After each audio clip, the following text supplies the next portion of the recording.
On this episode of ResiWeek, crowdfunded home automation, Abode works with HomeKit, Sonos acquires Snips. All this and more on this episode of ResiWeek. The network for the AV industry. What are you listening to? This is AV. This is AVNation. This is AVNation. This is ResiWeek, episode 199, The Designer Kool-Aid. Support for AVNation is brought to you by Access Networks and by Peerless AV, driving technology through innovation. And by Draper, focused on innovative solutions. Welcome to ResiWeek. This is your weekly wrap-up of all the latest news and stories for the residential AV industry. I'm your host, Matt D. Scott for AVNation.tv, and this week I'm pleased to be joined by my longtime friend, my good buddy, Stephen Bronner. He is the owner of Pro Audio Georgia. How you doing, bud? Man, I am outstanding. Like in a field outstanding or just outstanding? Man, shut your goofy Canadian butt up. Oh, I love that joke. That's a great one. The other person that is joining us today for the first time ever, so we're going to be super nice, is Amanda Wildman. She is the owner of True Media Home with her husband, Ponch. How you doing, Amanda?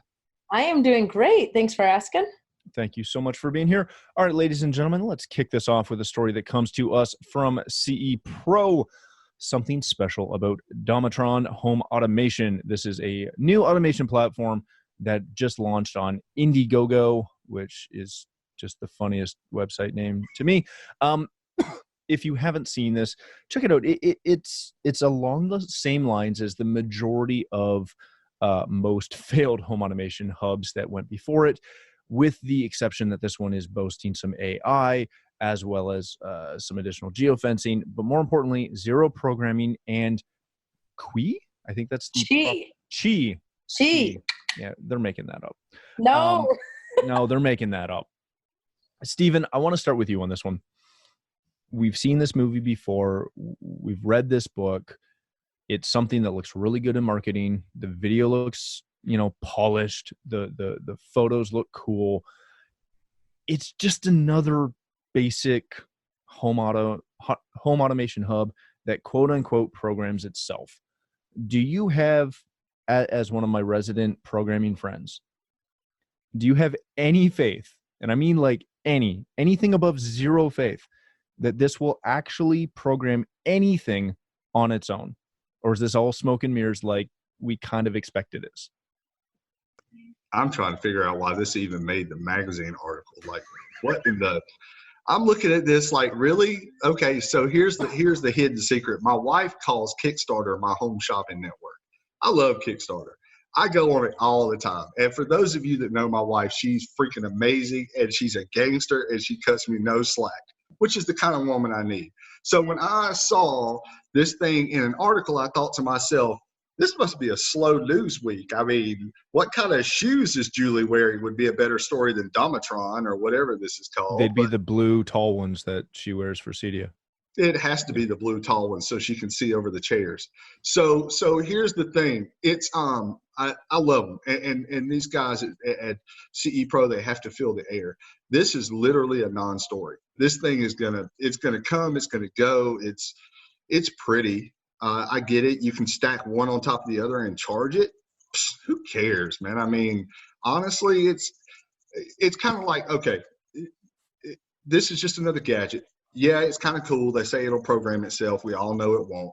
So what'll happen is 10,000 people will buy this thing because it's shiny and cool, and 9,998 of them will be angry they bought it in 2 years. I mean, there's going to be 2 people out there that believe that it's the greatest thing ever, and they show it to all their friends, and their friends are like, oh, that's a neat looking coaster that you put your glass on, because that's what it kind of looks like. So that's zero faith. This thing's going to flop. Zero man, faith. It's going to flop like a soccer player. I'm telling you, this thing's going to flop. Very good. Amanda, the one redeeming factor, all things Stephen said, notwithstanding, the one redeeming factor to me is that the glass keypads look really cool. But But so I think they kind of drank some of the designer Kool-Aid, right? So designers like the sleek, they like the glass, they like the shiny. It's a great way to go ahead and sell it. But again, this is just another product that puts a false, information out there to homeowners that they're going to see DIY, they're going to pick it up, they're going to think they can do it themselves, they're going to have a terrible experience, and it literally just furthers the gap from them wanting to come out and trust an actual integrator to do something right because they've had a horrible experience. I mean, no lie, this last, last year and a half, I had a homeowner actually ask me if he could save enough money by not running any copper in his house because he saw stick-on light switches. He didn't think he had to run any lights like copper. So he was going to save so much money. Like, this is the stuff that's going out there. So now you've got this amazing product that's going to program itself. I mean, every person is going to think all of a sudden, now when I have a programming charge in there, right, for the system, why do I need that? I can just buy this little doohickey and it's going to program itself. Oh, and it's shiny and new and has a glass plate. My designer thinks it's going to look beautiful in my place. I'm good to go. And they're going to have a terrible experience. I'm with you on that. I have a very big love-hate relationship with unlabeled glass plates that you're supposed to gesture and do things with. Concerns me. All right. So to transition kind of down the vein of interesting stories that maybe don't necessarily matter. Amanda, I'm going to start with you on this one. This comes to us from Residential Tech Today. Abode is now Apple HomeKit compatible. Anybody who knows me, Steven, calm down, you'll get your chance. Anybody who knows me knows that I'm an Apple guy. I'm a bit of a fanboy. I do love my Apple products. Steven, no one asked you. But this is one thing that I can't get on board with. I have a huge issue with HomeKit. It's never worked well from the day it started. Does anyone actually care that there's now Abode systems that is the smart home alarm system that's going to integrate with HomeKit? Does this matter to even HomeKit users? Well, here's the thing. I'm an Apple person too. I love Apple. I know, I'm sorry, Steven, you're getting the big loser L sign. But here's the thing is the reason I like Apple is because it just works on certain things, right? I mean, you open up, everyone knows how to use an iPhone. Everybody knows how to use an iPad, everything like that. HomeKit is like anything to do with that ends up being like the weird uncle that's at the family, gathering or whatever. It just never works. It's always a little off. It's always a little quirky, right? The rest of the family you really like, but anything that comes along with HomeKit, I've never had a good experience with that, and I think this is just going to be another one of those products that's going to be the exact same way. So, Steven, is HomeKit's had its issues. I know for a fact that I have a couple clients that actually love it. They kind of swear by it. It does the couple of things they need it to do seemingly well enough that they don't complain to me about it. Stop lying. I'm not. Leave me alone. But given what Amanda said, is HomeKit going to be relegated to jokes and comparisons to weird uncles until Apple decides to invest money into it? Or do they just need to scrap it? They should have scrapped it 3 years ago. So the HomeKit, I'll tell you, I saw this come up in the email about our show today, and I sent Tim an email, and I LOL, slow news week. I have That's why we brought you on. Yeah, exactly, because nobody's going to be listening, except for we all know the truth, which is they love me. So here's the thing: out of all my clients, I have only had one ever even have a HomeKit. Not a single one has asked me to integrate it. The one that had it specifically said, I know you see Apple home devices sitting in here. Please don't worry about trying to integrate those. She's the head of training for Apple North America. So, and it's a great product. I agree completely with Amanda. The iPads, iPhones, everything is great, but HomeKit is a turd. So they should have scrapped it a long time ago. It doesn't really work. I think personally that Apple makes a great ecosystem. Now, from a technology standpoint, I don't want to get into it. I'll just say that I think that for the money you pay, you should get more. OnePlus. But what I will say is if they would just track the good cell phone companies and good manufacturers and put that stuff in, you could have some amazing stuff. I think it's overpriced, but I do agree that it's a good product. I actually bought an iPad. I know, stop the freaking presses. I bought an iPad. Oh yeah, for real. I had to repent for that one. So I am actually shocked. you should be. My family, when I came home, I took my laptop bag in and I pulled this iPad out and my son goes, "Where's my dad?" And so, I mean, it was really a funny moment in our home. But hey, don't you say it. Don't you? I told him I didn't know either. So we the mailman, UPS, FedEx, I'm not sure. So, but here's the thing. HomeKit is a tragedy. They should scrap it. But Apple has so much money, they don't have to scrap it. Apple is like the kid at school who knows his daddy will sue you if you say anything wrong, so he just does what he wants to do. And I know, I'm pointing fingers at Matt here. So that's what Apple is. So if they want to put out a crappy product and throw little change at it, it doesn't even. When was the last time you heard an Apple fan say, "I can't wait to get HomeKit"? They know it sucks. So it's not a big deal. I don't understand why they're still investing in it. For a company that's made so many wise investments and made so much money, this is almost like a tax write-off for them. I'm not sure what they're doing. See, I'd argue that they're just not investing in it yet. But don't you think, though, they're going at the whole thing of like, a DIY home security?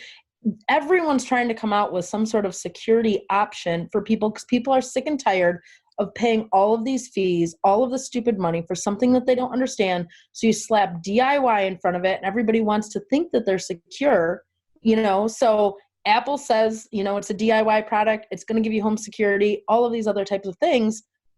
People want to go to it because they're so sick and tired of everything else that they deal with security companies out there. Here's another thing. I consider myself to be quite a student of our industry. I'd never even heard of Abode before I read the article. So maybe I'm just behind times. I mean, no, it just doesn't market to our channel. It's like Uma is now doing home security. It's every other little startup or connected tech company is offering some form of DIY home security. All right, let's move on to our next story of the day. This one might have a little bit more meat for Steven there. Sonos acquires the AI platform Snips. This is a private by design voice tech company that is going to hopefully be brought into the Sonos ecosystem. If you haven't heard of Snips, it's a company that was founded in 2013 based in Paris, France. And Sonos bought them for approximately $37.5 million. Steven, all conversations about Sonos kind of aside, they have been very good at playing Switzerland when it comes to voice. They work well with Alexa. They work very well with Google. They work with Josh as well. Going after and subsequently acquiring Snipes, is this something where they're looking at it and saying, you know what, we're not totally loving these partnerships that we have. We want to build something, bring it internal, and make it something that's not reliant on someone else. Is that what's happening, or are they just trying to better their voice their voice part of their business? So here's the deal. If they do Alexa or if they do Google or any of that, every product they sell, they have to pay a licensing fee to someone else. So what Sonos is doing, in my opinion, and this is just conjecture because none of us really know, but what I think Sonos is doing is they are establishing a voice control for their speaker. So every other speaker on the market says we're voice control compatible. You've got all these other things, but Sonos doesn't. Now, they are compatible with if you have an Echo or if you have a Google Home or Facebook Portal or whatever the newest gadget is. But if you have all these things, they say, oh, you can control Sonos through those devices. But now Sonos will have their own voice platform. I don't think they're really trying to accomplish much other than being able to put another label on their box saying we have a voice control platform, because in the end, it's still going to, hey, Sonos, ask Alexa or something like that. I will say on the comedic side of this, though, the whole thing behind Josh.ai and this Snips thing is security. Snip sounds way too much like snitch for me. I don't know if I want that in my speaker. You haven't heard the conversations we have in my house. They are brutal. So I don't know. I mean, it sounds a lot like snitch to me, but in all honesty, I think they're just trying to add a label to the box. And if they do, they'll sell more product. I think the ROI on this investment is probably about a year and a half, because people will see voice control on the box and they'll buy more Sonos. So they're probably looking at about a year and a half to maybe a year ROI. It's not a bad investment, but I don't think it's a huge advancement. All right, Amanda, given what Stephen just said, the takeaway I have from this is that this is essentially a private by design trying to internalize that voice from both a recognition and a command standpoint. On-prem voice control has been kind of the holy grail of voice control, especially when it comes to the corporate world. We're seeing kind of the trickle down of that into residential, where people like the convenience of voice control, but they don't want Alexa or Google or everybody else holding all of their voice recordings in a server in Mountain View or wherever. Does this acquisition, in your mind, kind of be the start of a stronger push towards on-premise voice control? I think for me, I absolutely love it.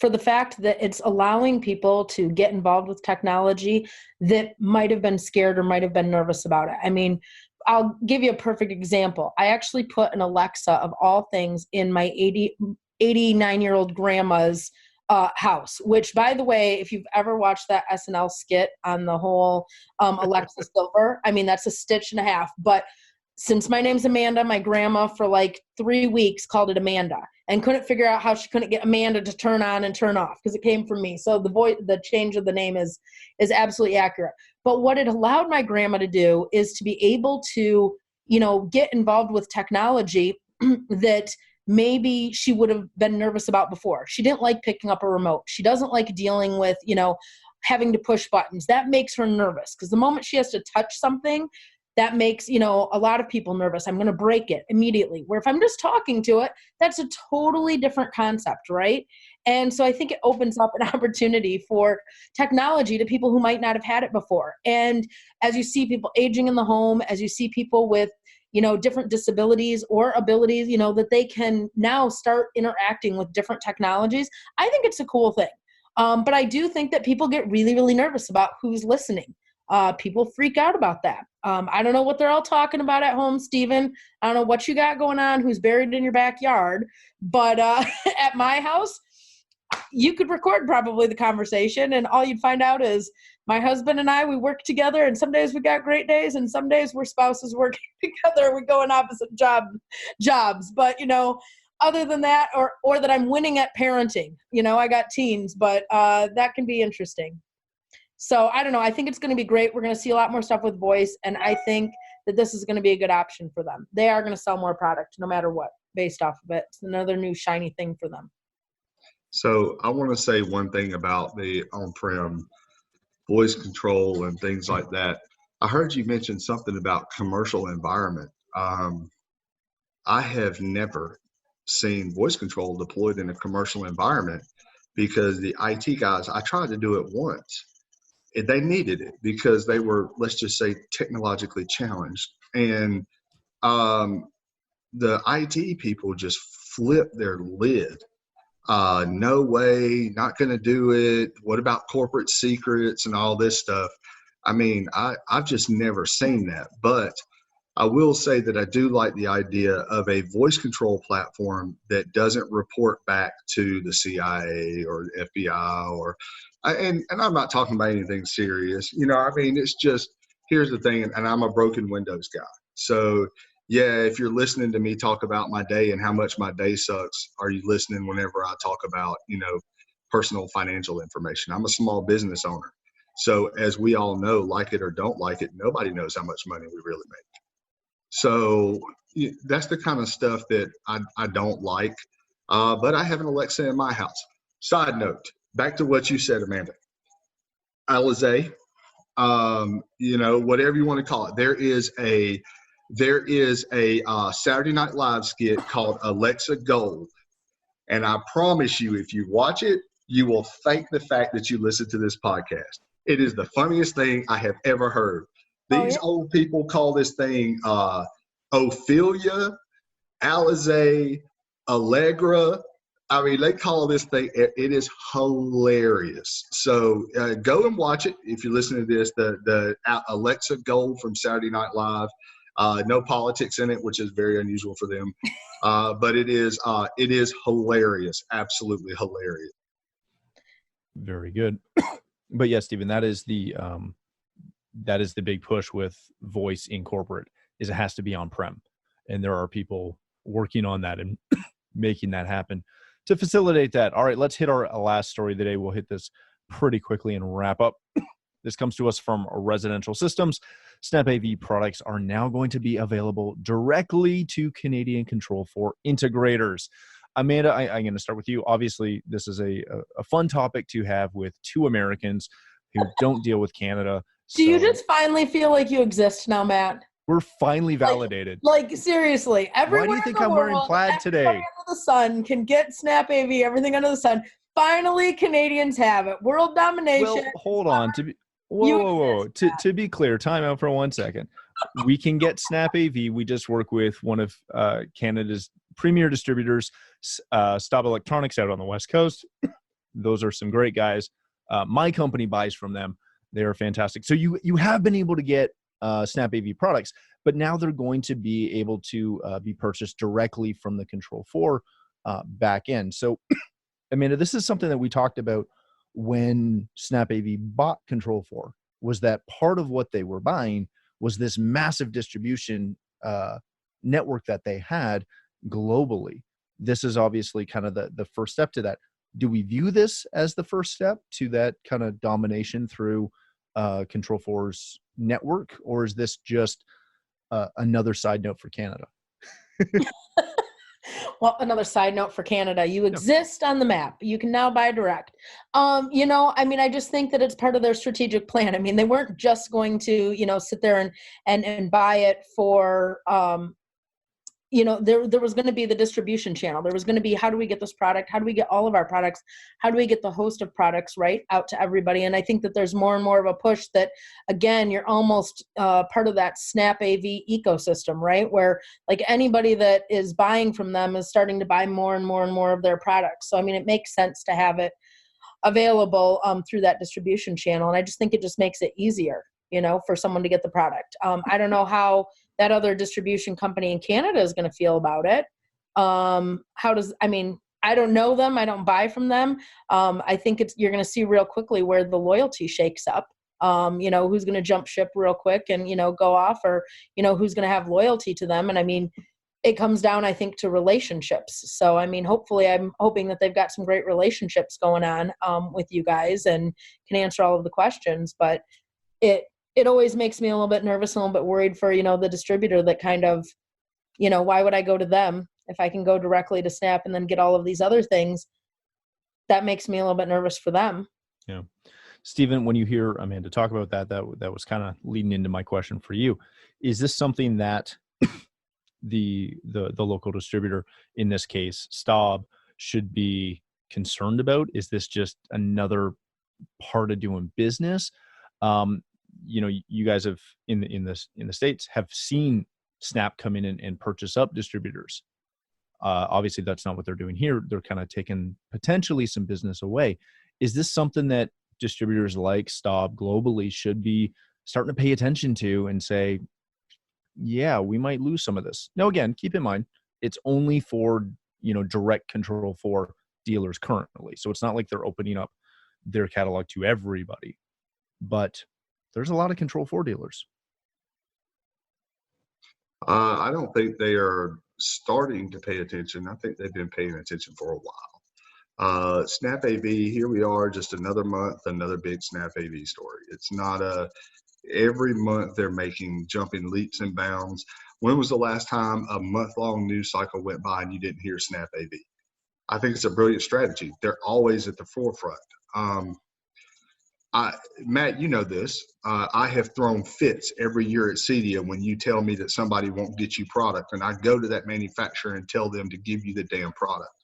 It I have no qualms about walking in somebody's booth at CEDIA and saying, you know what, my buddy needs this stuff in Canada. Get off your ass and give it to him. You know, that's what I have. You know, we call it. You know, we're really good friends, man. So I want you to have everything that we have, and when I hear that you can't get it, it pisses me off. So the fact that Snap is now expanding into Canada means you have access to more product. The quality of that product remains to be seen, but what I would say is that I am happy that you're getting more exposure. I think Amanda nailed it. What's happening is that these guys that have built all these relationships, they're running into these new companies with younger people, younger owners, and those people don't understand relationships. You're talking about people raised on social media. They're unable to have conversations. Look how hostile the world has gotten. People don't understand relationships, and these guys have worked their asses off just for a company like SnapAV to come in. And I mean, really, that's going to cost people jobs. I hate it. There's a distributor I work with, Aim High Audio, out of Atlanta. I'll shout them out. I was supposed to go direct with Lutron a year and a half ago. I stayed direct through or homeworks through distribution for an additional year and a half so they could make more money before I left. That is what relationships are based on. I love those guys. There's enough money for all of us, but Snap is a huge corporation. They don't care about that. They are the Walmart of our industry, and they are eating everyone. And I just hate it, man. I've stated my opinion about Snap products before and the way they do business, but the truth is it just hurts my heart to see all these guys that put all this effort into our industry. They understand it. They know what TVs are compatible, what the devices are compatible. The thing I hate hearing the most is, well, if it breaks, Snap will send me a new one overnight. Yeah, but are they paying you for the truck roll? Are they paying you for the hit to your reputation? These other guys care. They really care. So that's the biggest issue to me. But I am really excited. Maybe, just maybe, I can stop kicking off in people's butts every year at CEDIA trying to get you product. Now that Snap has paid attention, maybe all these other people will pay attention. And when I say, hey, Matt, you should use this product, I don't have to hear, well, we can't get that up here. And I appreciate that. All right, ladies and gentlemen, let's wrap it there. That's all the time we have. Stephen, thank you so much for joining us. If people want to connect with you, learn more about Pro Audio Georgia, where can they do that? I'm pretty much everywhere. Twitter, ProAudio_GA. I'm on Facebook. You probably won't see me there because everything is personal there. But you can catch me here at AVNation.tv once a month. And I'm all over the CEDIA forums. Basically, I'm everywhere. If you want to talk, reach out. I do a lot of consulting, helping other companies. I don't drink anybody's Kool-Aid. I really like Amanda. She seems like my kind of people. But, just reach out to me, and I'm really excited to be back on here with you guys. Thanks again for being here. Amanda, thank you so much for joining us. Hopefully, Stephen was nice to you a little bit. I had a ton of fun. Thank you. This was awesome.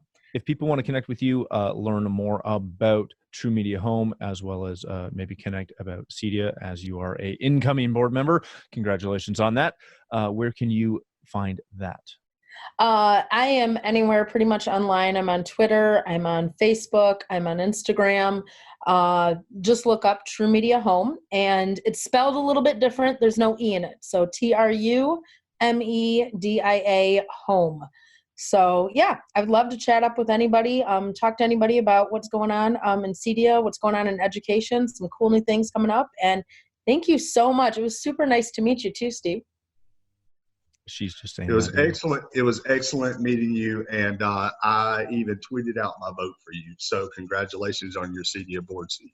Awesome. Thank you. And I get down to Georgia a lot. So I am going to come and meet you. That'll be awesome. Come on down. We'll go shoot some guns.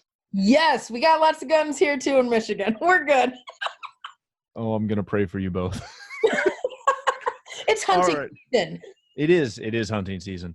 All right. Thank you so much for joining us on this episode. If you'd like to connect with me, you can find me at Matt D. Scott on Twitter and pretty much every other social platform. But more importantly, please visit AVNation.tv, where you'll find this show, as well as a wide variety of our other shows with all the verticals that we cover. When you visit the website, please check out a moment to take a look at our supporters. We are extremely thankful for their support and ask that you check them out as well. Thanks again for watching. That's all the time we have for this episode of ResiWeek.